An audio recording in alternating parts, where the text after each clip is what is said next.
ব্যর্থতার বৈশিষ্ট্যগুলো নিয়ে আমরা পর্ব আকারে কথা বলছিলাম। আজকে আমাদের 10তম পর্ব, তার মানে শেষ পর্ব। ইনশাআল্লাহ সামনে অন্যান্য বিষয় নিয়ে আবারও কথা বলবো। তো আজকে এই পর্বতে আপনাদের সকলকে স্বাগত জানাচ্ছি। আসসালামু আলাইকুম ওয়া রাহমাতুল্লাহি ওয়া বারাকাতুহু। আপনারা যদি বিগত পর্বগুলো দেখে থাকেন, পর্বগুলো দেখা উচিত, কারণ এটি একটি নির্দিষ্ট নিয়মের মধ্যে আমরা 10টি পর্ব তৈরি করেছি, একটার সাথে আরেকটা সম্পর্ক আছে। তো সবগুলো দেখলে খুব ভালো হবে। তবে 9তম পর্বটা যদি আপনারা দেখে থাকেন, এর আগে যে পর্বটি তৈরি করেছি, সেখানে আমরা বলেছি একটা মানুষ অনেকগুলো উপাদান দিয়ে তৈরি। যেমন আমাদের মধ্যে আত্মা আছে, মন আছে, মস্তিষ্ক আছে, অন্তর আছে, শরীর আছে, ইত্যাদি ইত্যাদি। তো তার মধ্যে প্রত্যেকটা উপাদানই গুরুত্বপূর্ণ এবং প্রত্যেকটা উপাদানকে আলাদা আলাদাভাবে আমাদেরকে প্রশিক্ষণ দিতে হবে, গবেষণা করতে হবে, এগুলো নিয়ে জানতে হবে, বুঝতে হবে। তো গত পর্বে আমরা আমাদের মানসিক শক্তি নিয়ে কথা বলেছি। এটা খুব গুরুত্বপূর্ণ। এখন ইদানিং মেন্টাল হেলথ মানে মানসিক স্বাস্থ্য নিয়ে পুরো পৃথিবী জুড়ে বেশ চর্চা হচ্ছে। তো এর মধ্যে একটা জিনিস আপনাদেরকে আজকে যেটা বলবো, সেটা হলো মানুষের মন যে কোনো একটি মুহূর্তে দুইটির একটি অবস্থানে থাকবে। যে কোনো একটা মুহূর্ত, প্রত্যেক সেকেন্ড আপনি নিয়ে নেন, যে কোনো একটা মুহূর্ত ঠিক করেন, ওই সময়ে মানুষের মানসিক যে সক্ষমতা বা মনের যে অবস্থা বা মনের যে স্থিতি অবস্থা, যেটাকে মেন্টাল ফ্রেম অথবা স্টেট অফ মাইন্ড বলে, সেটা যে কোনো একটি অবস্থায় থাকবে। হয় সেটা উন্নয়ন এবং বিকাশের অবস্থায় থাকবে, অথবা সেটা জরুরি অবস্থায় থাকবে, বা জীবন বাঁচানোর জন্য বা জীবন রক্ষার জন্য যে অবস্থা, সেই অবস্থায় থাকবে। একটু ব্যাখ্যা করে বলি।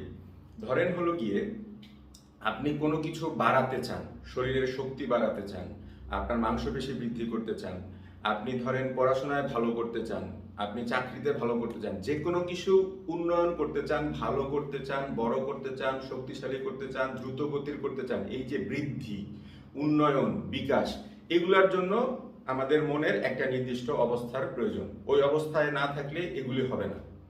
আরেকটি মনের অবস্থা হলো যেখানে আপনি কোনো একটা বিষয় থেকে নিজেকে রক্ষা করতে চান, আপনি কোনো একটা বিষয় থেকে নিজেকে বাঁচাতে চান, কোনো একটা নিরাপত্তা অথবা একটা ঝামেলা থেকে নিজেকে দূরে নিয়ে আসতে চান। যেরকম ধরেন আপনি হেঁটে যাচ্ছেন, আপনি সামনে একটি সাপ দেখতে পেলেন অথবা একটি ভয়ঙ্কর কোনো জীবজন্তু দেখতে পেলেন যেটা আপনাকে আক্রমণ করতে পারে। আপনার কিন্তু চিন্তা করার কোনো প্রয়োজন হবে না যে আচ্ছা কি করবো, এই করবো। সাথে সাথে আপনার শরীর একটা প্রতিক্রিয়া দিয়ে দিবে, আপনি একটা লাফ দিয়ে দিবেন বা একটা দৌড় দিয়ে দিবেন, অথবা যারা সাহসী তারা হয়তো কোনো একটা লাঠি দিয়ে সেটাকে দূর করে দেওয়ার চেষ্টা করবে, মেরে ফেলার চেষ্টা করবে, কিছু না কিছু একটা করবে।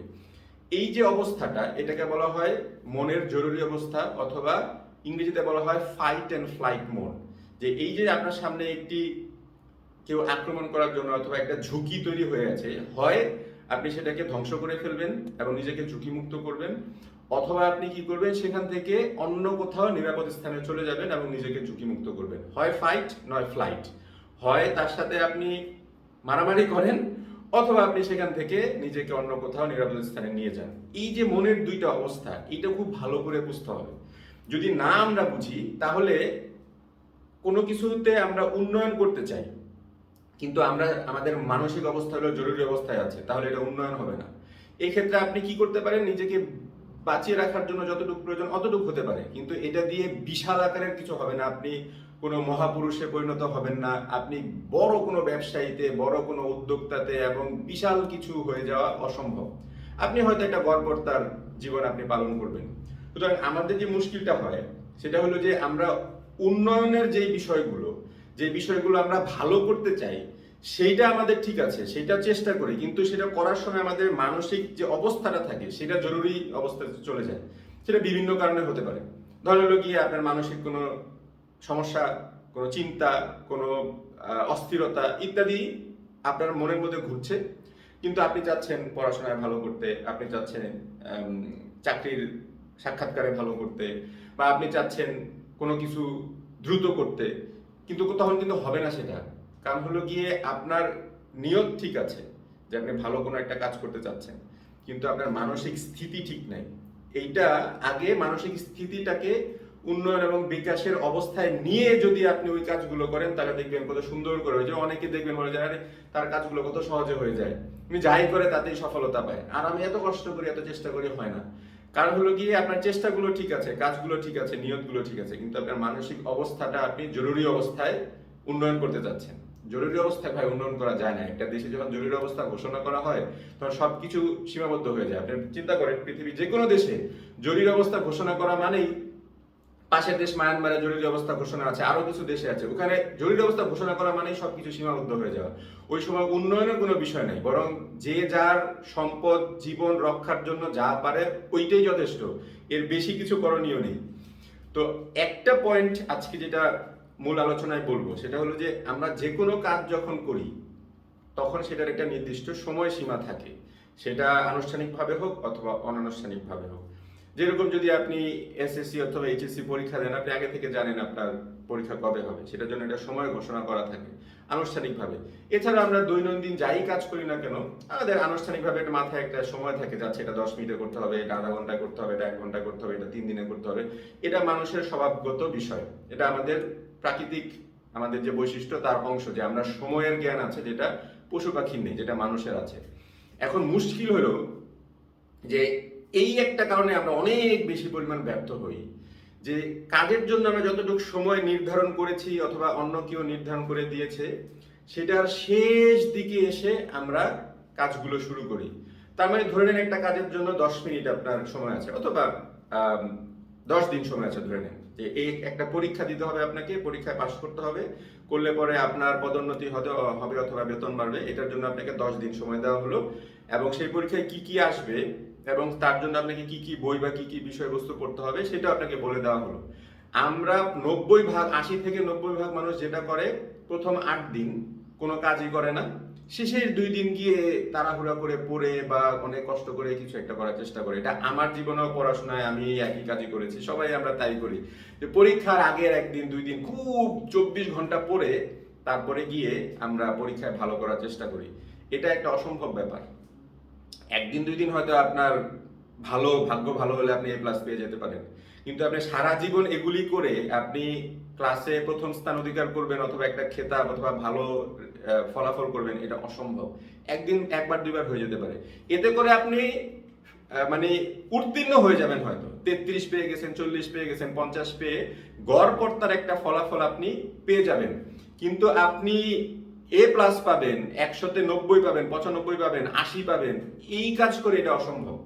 সুতরাং এটা আপনি জরুরি অবস্থায় চলে গেছেন। মনে রাখবেন, যদি কোনো কাজ আপনি 10 দিনে করতে চান, প্রথম 8 দিন, এটা আমার ব্যক্তিগত অভিজ্ঞতা এবং আমি বৈজ্ঞানিক অনেক বিষয় গবেষণা করেছি, এমনকি যারা পৃথিবীতে অনেক বেশি সফল, ধনী, বড় ব্যবসায়ী, বড় রাজনীতিবিদ, এদের জীবনী পড়ে আমি দেখেছি, তারা কোনো একটা কাজের সময় নির্ধারণ করলে প্রথম 8 দিনে ওই কাজটা সম্পন্ন করে। পরের 2 দিন হয় তারা সেগুলাকে আবার পুনরায় বিষয়গুলো দেখে, না হলে অনেক সময় দেখেও না। প্রথম 8 দিনে, বাকি 2 দিন তারা আলাদা করে রাখে। এর মধ্যে তারা নতুন কিছু পড়ে না, নতুন কিছু বুঝে না, আগের গুলাকে হয়তো পুনরাবৃত্তি করে। কারণ এই 10 দিনের মধ্যে প্রথম 80 ভাগ সময়, প্রথম 8 দিন হলো আপনার মানসিক অবস্থা উন্নয়ন এবং বিকাশের অবস্থায় থাকবে। এই সময় যদি আপনি পড়াশোনাগুলো করেন, তাহলে সেটা আপনাকে উন্নয়নের জন্য আপনাকে সামনে নিয়ে যাবে। যেই না 8 দিন পার হয়ে গেল আর মাত্র 2 দিন বাকি, তখন আপনার অস্থিরতা শুরু হয়ে যাবে, তখন আপনার অনেক বেশি চিন্তা শুরু হয়ে যাবে, তখন আপনার উপরে মানসিক চাপ চলে আসবে, তখন 2 দিনের মধ্যে শেষ করতে হবে ইত্যাদি। সব যারা আপনারা দেখতে পাচ্ছেন, সবাই জীবনে এই অভিজ্ঞতা বারংবার আছে, কারণ আমরা এটা করি। সবার শেষের দিকে দেখা গেছে লাইন, একটা কিছু হলো, কিন্তু প্রথম দিকে কারো কোনো খোঁজ নাই, শেষ 2-1 দিন দেখা গেছে যে শত শত লাইনে দাঁড়িয়ে আছে, কি যে একটা অবস্থা। ওইখানে আপনি শেষ 2 দিন বা 20% সময় যদি কোনো কাজ করেন, এটা দিয়ে আপনার ভালো ফল কখনো আসবে না। কালে ভদ্রে 2-1টা হয়ে যেতে পারে, কিন্তু আপনি ভালো করে চিন্তা করে দেখেন, সেটা দিয়ে আপনার একটা গড়পড়তার একটা ফলাফল আসবে, যেটা দিয়ে আপনি আপনার নিজের জীবনটাকে কোনো রকমে হয়তো চালাতে পারবেন, সংরক্ষণ করতে পারবেন। কিন্তু আপনি একজন মহাপুরুষ হতে যাচ্ছেন অথবা বিশাল কিছু করতে চাচ্ছেন, বড় নেতা হতে চাচ্ছেন, বড় ব্যবসায়ী হতে যাচ্ছেন, ভাই এটা দিয়ে সম্ভব না। সুতরাং আপনাদেরকে অনুরোধ করব, মানে করজোর অনুরোধ, যে কোনো কাজ আপনি করবেন প্রথমে একটা সময় নির্ধারণ করবেন, এবং সেই সময়ের প্রথম যে 80 ভাগ সময়, ওই যতটুকু সময় আপনি নির্ধারণ করেছেন তার যে 80 ভাগ সময়, তার মধ্যে কাজটা সম্পন্ন করবেন। বাকি 20 ভাগে হয়তো পুনরায় আপনি বিষয়বস্তুগুলো যাচাই বাছাই করলেন অথবা নাও করলেন, এটা আমি এখন করি। প্রথম 80 ভাগের মধ্যে কাজ শেষ করে ফেলি, পরে দেখা গেছে যে হয় সময় পেলে আগেরগুলো একটু পড়ে দেখলাম, না হলে নাই, পরীক্ষা আসলো পরীক্ষা দিয়ে দিলাম, আলহামদুলিল্লাহ খুব সুন্দরভাবে সবকিছু সম্পন্ন হয়ে যায়। কিন্তু প্রথম 80 ভাগের মধ্যে যদি আপনি কোনো কাজ না করেন এবং শেষের দিকে যদি নিয়ে আসেন, এটা আমি আপনাদেরকে বারবার এটা আমার শেষ ভিডিও আপনাদের অনুরোধ করছি, এই সময়ে মহাজাগতিক কিছু করা সম্ভব না, বিশেষ কিছু করা সম্ভব না। আপনার একটা গড়পড়তার একটা ফলাফল আপনি পাবেন, এবং সেটা যদি আপনি নিয়ে খুশি থাকেন তাহলে আলহামদুলিল্লাহ, কোনো সমস্যা নেই। তো এই জিনিসটা আপনারা সফলতাগুলোকে নিয়ে আসার জন্য এবং ব্যর্থতাগুলোকে কমানোর জন্য, এটাই আমার শেষ আপনাদের কাছে এই ভিডিওতে আমার অনুরোধ। যে কোনো কাজে একটা সময় নির্ধারণ করবেন এবং ওই সময়ের প্রথম 80 ভাগের মধ্যে কাজটা সম্পন্ন করে ফেলবেন। বাকি 20 ভাগে হয় পুনরায় দেখলেন অথবা না দেখলেন, এটা আপনার ইচ্ছা, কিন্তু প্রথম 80 ভাগের মধ্যে কাজটা সম্পন্ন করে ফেলবেন। যদি সেটা আপনারা করতে পারেন তাহলে ওই কাজগুলো আপনাকে উন্নয়নের দিকে নিয়ে যাবে, আরো ভালো করবে, আরো কিছু বাড়াবে, আরো কিছু শক্তিশালী করবে, আরো কিছু বড় করবে, আরো কিছু আপনার সহজ করবে, আরো কিছু বিশাল করবে।